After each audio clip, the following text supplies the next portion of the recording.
थोड़े दिनों पहले मेरे नेबर्स के छोटे बच्चे मेरे पास आए और उनमें डिस्कशन चल रही थी कि $1 बड़ा है या फिर 70 रुपए। उनमें से एक कह रहा था कि डॉलर बड़ा है, लेकिन दूसरा कह रहा था कि 70 रुपए बड़े लग रहे हैं। तो उन्होंने मुझे देखा और मुझसे पूछ लिया कि भैया आप बताओ, डॉलर बड़ा है या 70 रुपीज। तो मैंने कहा कि डॉलर की आजकल वैल्यू इंडियन करेंसी में अप्रोक्सीमेटली 70 रुपीज है, इसलिए दोनों में कोई बड़ा नहीं है, दोनों इक्वल है। तो इस पर वो दोनों कंफ्यूज हो गए। मैंने उन्हें काफी तरीके से काफी एक्सप्लेनेशंस दी, लेकिन लास्ट में वो एक एक्सप्लेनेशन से सेटिस्फाई हुए और वो थी परचेजिंग पावर। यानी अगर मैं मार्केट में $1 लेके जाऊं या फिर 70 रुपीज लेके जाऊं तो मैं सेम क्वांटिटी का ही सामान खरीद सकता हूं। किसी यूनिट के आगे मैं जितना मर्जी बड़ा नंबर लिख दूं, इसका मतलब ये नहीं है कि वो बड़ा हो गया। फॉर एग्जाम्पल, इस केस में अगर रुपीज के आगे मैंने 70 लिख दिया तो इसका मतलब ये नहीं है कि वो $1 से बड़ा है। वो दोनों तो चले गए, लेकिन बाद में मैंने सोचा कि यार हम लोगों को भी तो बेसिकली इसी कॉन्सेप्ट से बेवकूफ बनाया जाता है।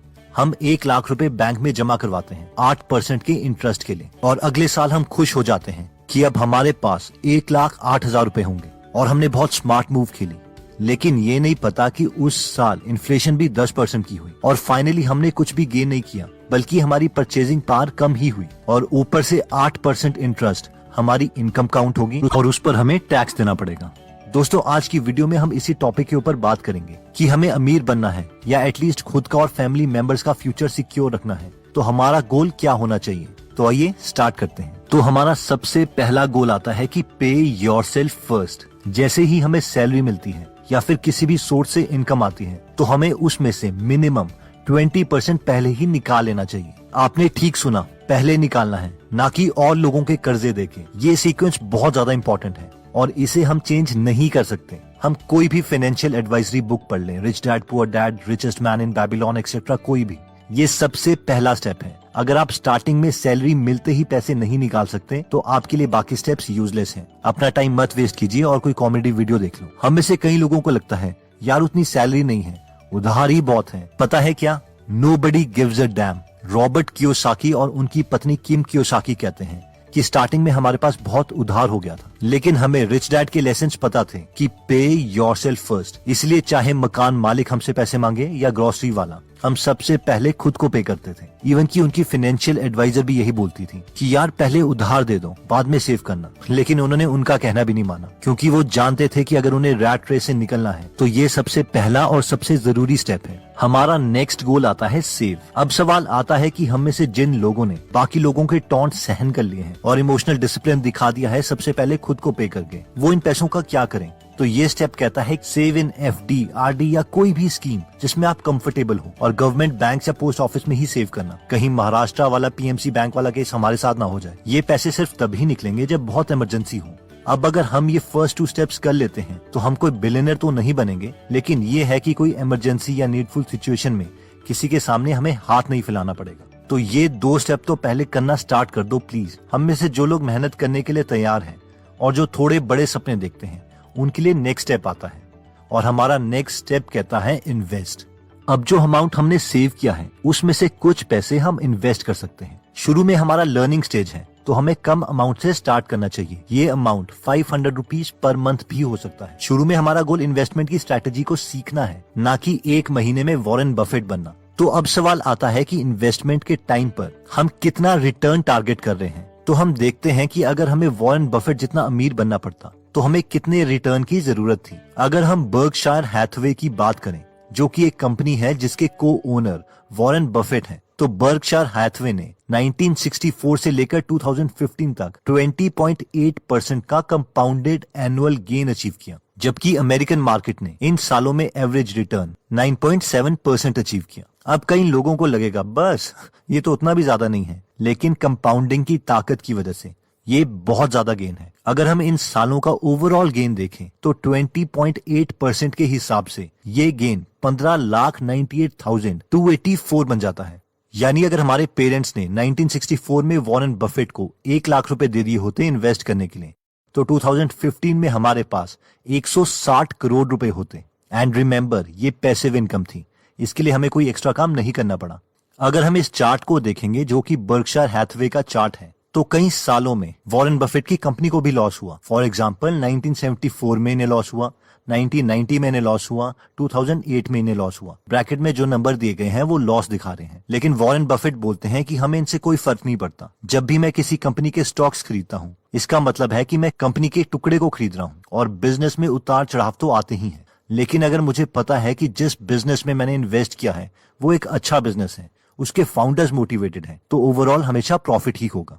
तो इन शॉर्ट, अगर हमें वॉरेन बफेट, जो कि दुनिया के सबसे अमीर इन्वेस्टर हैं, इनके जितना अमीर बनना है तो हमें 20% एनुअल रिटर्न चाहिए। अगर हम इनके गुरु बेंजामिन ग्राहम की बात करें, जिन्होंने द इंटेलिजेंट इन्वेस्टर बुक लिखी थी, तो इनकी कंपनी, जिसका नाम ग्राहम न्यूमैन कॉर्प था, इस कंपनी ने 20 सालों में 14.7% का इंटरेस्ट अचीव किया था। तो इन शॉर्ट, अगर हम 12% तक का इंटरेस्ट भी अचीव कर लें अपनी इन्वेस्टमेंट से और उसे री इन्वेस्ट करते रहें और कुछ सालों तक उसे कंपाउंड होने दें, तो हमारी मनी बहुत जल्दी ग्रो हो सकती है। अब हम में से कई लोगों के मन में ये सवाल आता है, नहीं यार, कौन इतना रिस्क ले, बैंक में हमारे पैसे सेफ हैं। और महाराष्ट्र में पीएमसी बैंक के डिफॉल्ट के बाद ये कहना तो बहुत डिफिकल्ट कि हमारे पैसे सेफ हैं। और वैसे भी DICGC यानी deposit insurance and credit guarantee corporation के अकॉर्डिंग, अगर हमारा बैंक फेल या लिक्विडेटेड हो जाता है तो हमारे पास सिर्फ 1 लाख रुपए ही इंश्योर्ड है, फिर चाहे हमारे बैंक में 20 करोड़ ही क्यों न सेफ हो। और हमें ये क्लियर होना चाहिए कि बैंक हमारे सेव्ड पैसों को इन्वेस्ट ही करता है, उन पैसों को वो कंपनीज को लोन की फॉर्म में देता है, और अगर वो सारी कंपनीज फेल हो जाती हैं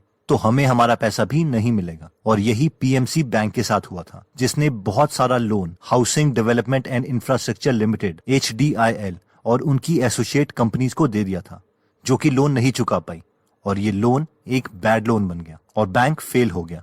ऑब्वियसली ये रेयर केसेस हैं, लेकिन पॉसिबिलिटीज हैं। अब नेक्स्ट सवाल आता है कि हमें इतनी नॉलेज कहाँ है जितने की फाइनेंशियल एक्सपर्ट्स को है, या फिर कितनी सारी कंपनीज में हमें इन्वेस्ट करना पड़ेगा इतना रिटर्न अचीव करने के लिए। तो वॉरेन बोलते हैं कि इन्वेस्टिंग की फील्ड में इंटेलिजेंस बहुत कम, लेकिन इमोशनल डिसिप्लिन ज्यादा चाहिए। वॉरेन कहते हैं कि मैं सिर्फ उन्हीं कंपनीज में इन्वेस्ट करता हूँ जिनकी मुझे समझ है, बाकियों में नहीं। एक बार बिल गेट्स ने वॉरेन से कहा कि आप कंप्यूटर को यूज नहीं करते। इस पर वॉरेन ने कहा, क्यों, मैं कंप्यूटर का क्या करूंगा। इस पर बिल गेट्स ने कहा, फॉर एग्जाम्पल आप अपनी टैक्स रिटर्न भर सकते हैं। तो वॉरेन ने कहा कि मैं बर्कशायर हैथवे के सारे पैसों को री इन्वेस्ट कर देता हूँ, इसलिए हमारी इनकम ही 0% है, इसलिए कोई टैक्स है ही नहीं। वॉरेन बोलते हैं कि मैं एक सिंपल इंसान हूँ और मैंने बहुत ही कम टेक्नोलॉजी कंपनीज में इन्वेस्ट किया है। आपके पास हजारों कंपनीज हैं, आपको सब में इन्वेस्ट करने की जरूरत नहीं है, और हर कंपनी के बिजनेस के बारे में आपको पता नहीं होना चाहिए। बस इन हजारों कंपनीज में से अगर हम 5 ऐसी कंपनीज ढूंढ लेते हैं जो एक सक्सेसफुल बिजनेस बना सकती हैं और उनमें इन्वेस्ट कर देते हैं, तो समझो हम एक बहुत ही सक्सेसफुल इन्वेस्टर बन गए। तो फाइनली अब सवाल आता है कि हम स्टॉक मार्केट में एंटर कैसे करें। इसमें तो बहुत पेपर वर्क रिक्वायर्ड होगा, या कोई ऐसा तरीका है जिसमें कम पेपर वर्क हो और कहीं जाना ना पड़े।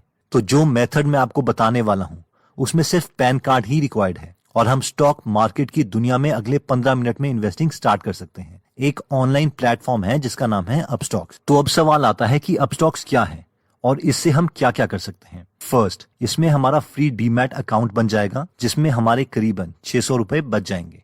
इसमें 28,000 रुपए के और ज्यादा बेनिफिट्स हैं, जिनके डिटेल्स मैं डिस्क्रिप्शन में दे दूंगा। थर्ड, इसमें फ्लिपकार्ट का 300 रुपीज का वाउचर मिलेगा अगर हम अपस्टॉक में डीमैट का अकाउंट बना लेते हैं, जिसके लिए हमें प्रोमो कोड यूज करना पड़ेगा अपस्टॉक्स 300। फोर्थ, ये ऐप के प्ले स्टोर में 1 मिलियन से ज्यादा डाउनलोड्स हैं और रिव्यूज भी काफी अच्छे हैं, जिसका मतलब है कि लोग इससे काफी खुश हैं। और फाइनली, इसमें हम म्यूचुअल फंड्स भी खरीद सकते हैं।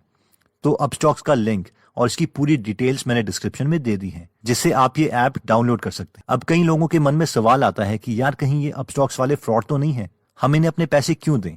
तो जब भी हम कंपनी के शेयर्स खरीदना चाहते हैं तो वो हम डायरेक्टली नहीं खरीद सकते, इसके लिए हमें एक मिडल मैन चाहिए जिसे हम ब्रोकर बोलते हैं। और अपस्टॉक्स वाले एक तरह के सिर्फ ऑनलाइन ब्रोकर हैं, जो कि सेबी यानी security and exchange board of India से रेगुलेटेड है। तो दोस्तों, इस वीडियो में हमने सबसे पहले देखा कि 1, हमें सबसे पहले खुद को पे करना चाहिए, यानी हमें हर महीने 20% खुद को दे देने चाहिए। और इस सीक्वेंस को उल्टा नहीं किया जा सकता कि पहले खर्चे कर लें और बाद में हम सेव करेंगे। ये करने का सबसे आसान तरीका है फोर्स्ड सेविंग, यानी पैसे ऑटोमेटिकली हमारे सेविंग अकाउंट से ही डिडक्ट हो जाने चाहिए। नेक्स्ट स्टेप में हमने देखा था सेव। अगर हमें कुछ ज्यादा ही डर लगता है तो हमें कम से कम RD या FD या दूसरी गवर्नमेंट स्कीम में पैसे इन्वेस्ट कर देने चाहिए। ये एक मिनिमम रिक्वायरमेंट है एक सिंपल लाइफ जीने के लिए। नेक्स्ट हमने देखा था कि हम एक स्टेप आगे बढ़ सकते हैं, जिसमें हमने अपनी सेविंग का कुछ पोर्शन इन्वेस्ट करना है। स्टार्टिंग में हमारा गोल है कि इन्वेस्टिंग की दुनिया को हम समझें, ना कि एक महीने में वॉरेन बफेट बन जाए। इसलिए शुरू में हमें बहुत कम पैसे इन्वेस्ट करके स्टार्ट करना है।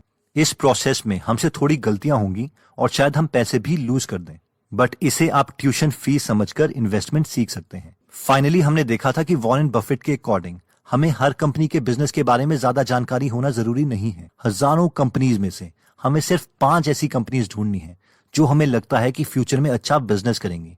तो जैसे जैसे बिजनेस ग्रो करेगा आप भी ग्रो करेंगे, और ये सबसे अच्छा पैसिव इनकम का सोर्स है।